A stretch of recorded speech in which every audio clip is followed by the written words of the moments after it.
Do you mind if we do it mask off? Once we sit down, I think, For sure. I think we're okay. Easy, thanks. Oh wow, I've never done this.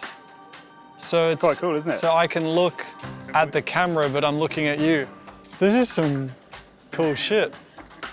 You guys are pros. So Daniel, what are you listening to in your headphones before a race? On the grid, I listen to, I love music, so I'll always be listening to music. It's also a good way to just like switch off and shut out the kind of noise that the hustle and bustle on the grid. Yeah, everyone always wants to kind of grab you, and it's just that's the time to just zone in on the race. Something that just gets me like feeling like loose and just kind of ready to go.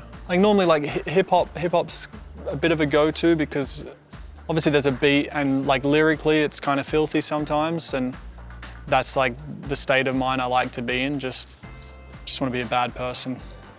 The last song I'll play, I'll try and like maybe put it on repeat so I hear it like 2 or 3 times so it is in my head.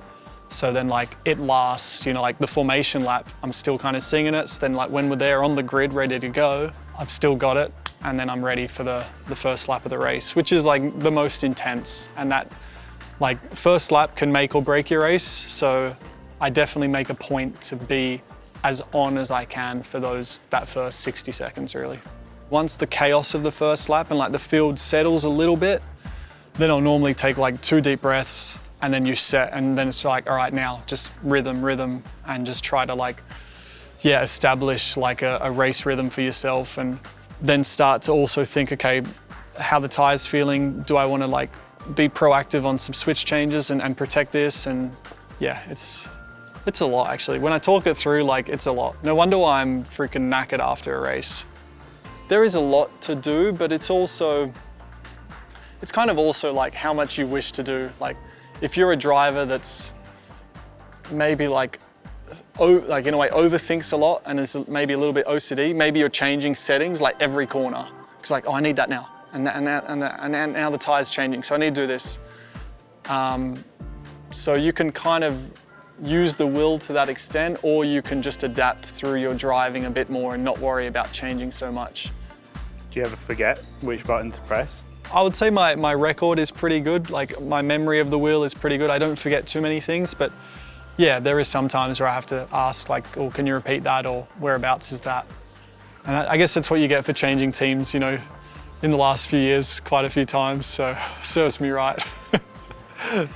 So with the radio communication, like I have come on at times and just said, all right, like radio silence. Normally it's like, okay, he's 0.6 behind you. And I'm like, I know, like I can see him. I'm like, please just let me just put the perfect laps together.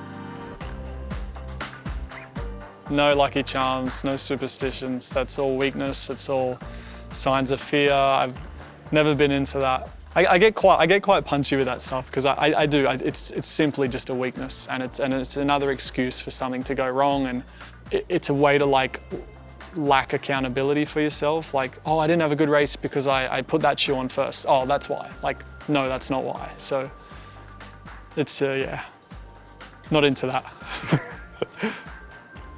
Do you fully understand all the technical aspects of the car? I understand, like technically with Formula One and the car, I understand probably the best part of nothing. Yeah, not ashamed to say it. I have no idea what I'm looking at. My job is to drive, and that's it.